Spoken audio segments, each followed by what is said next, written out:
Artıq dərs ilinin başlamasına sayılı günlər qalır. Bununla əlaqədar məktəblərdə son hazırlıq işləri gedir. Bəs görəsən Ermənistanla sərhəddə yerləşən kəndlərdə vəziyyət necədir? Tovuzun Əlibəyli kəndi Ermənistanla sərhəddə yerləşən qaynar nöqtələrdən biridir. Bu isə kənd sakinlərinin təkcə təsərrüfatla məşğul olmasına deyil, eləcə də məktəblərin dərsə gedib gəlməsinə təhlükə törədir. Əlibəyli kəndinin Hümbət Vəliyev adına tam orta məktəbin direktoru Vahid Əkbərov deyir ki, bütün çətinliklərə baxmayaraq yeni dərs ilinə hazırlıq öz qaydasında gedir. Onun sözlərinə görə dərs zamanı uşaqlar qorunur, onlara təhlükəsizlik qaydaları başa salınır. Şagirdləri hər dəfə bu açma zamanı müəllimlərlə kollektivimiz birgə onların sağlamlığına zərər vurmamaq üçün onları sinif şəraitində saxlayırıq. Necə deyərlər, məktəbin həyatına buraxmırıq.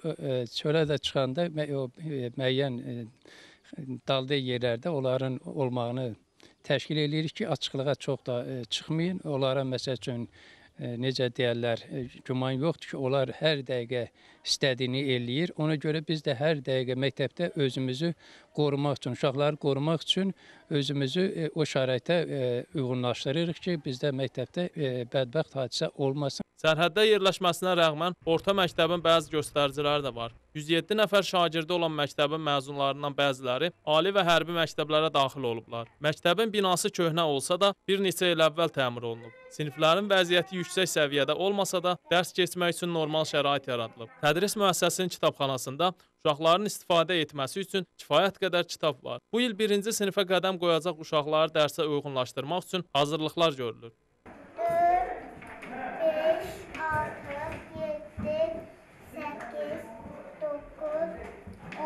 Tovuz rayonu təhsil şöbəsinin metod kabinetinin müdiri Elçin Abidiyev artıq lazım olan bütün sənədləşmə işlərinin başa çatdığını və dərsliklərin çox hissəsinin rayona gətirildiyini bildirdi. O, Tovuzun sərhəddə yerləşən kəndlərinin dərs prosesinə və yeni dərs ilinə hazırlıqlarının digər məktəblərdən fərqlənmədiyini bildirdi. Ümumiyyətlə, Sərhəd kəndində yerləşən təhsil məktəblərimizin də bildiyiniz kimi əvvəlki illərdə olduğu kimi bu illərdə də tədrisdə heç bir problem yoxdur. Şagirdlərin davamiyyəti adi qaydada aparılır.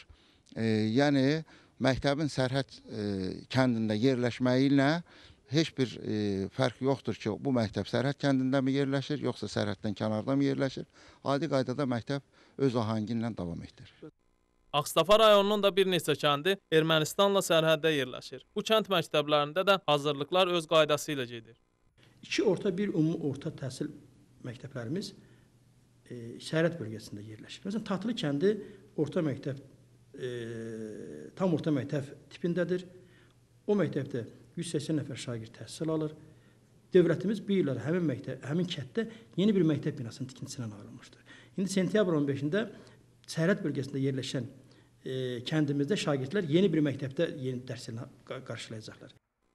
Sərhəddə yerləşən Tatlı kəndində bu il yeni məktəb binası istifadəyə veriləcək. Məktəb hər cür şəraitlə təmin olunub. Bu yeni məktəb binasının 220 yerlik, bütün avadanlıqlarla təchiz edilmiş, idman avadanlıqları, əyani texniki vasitələrlə təchiz edilmiş, gözəl, möhtəşəm bir binadır. Belə ki, Ağstafa rayonunda birinci məktəbdir ki, onun açılışından qabaq onun qazlaşması başa çatıbdır. İstiliklə təmin olunubdur. Qazax rayonunun Fərəhli kəndi də Ermənistanla sərhəddə yerləşir. Kəndin 9 illik orta məktəbinin binası 2004-cü ildə istifadəyə verilsə də təmirə ehtiyacı var. Sinif otaqlarının divarlarında rəng örtüyü bərbad vəziyyətdədir. Yalnız müəllimlər otağının divarlarına və döşəməsinə əl gəzdirilib. Digər otaqlar isə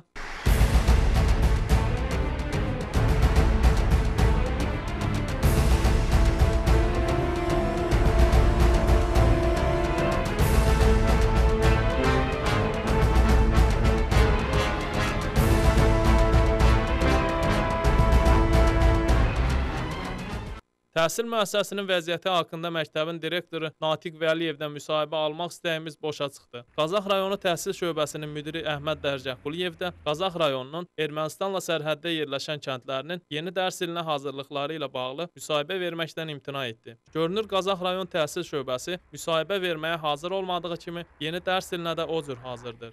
Sabitay Aşırbəyli, Orxan Musaoğlu, Samir Qarayev, xüsusi olaraq Sözün Düzü üçün.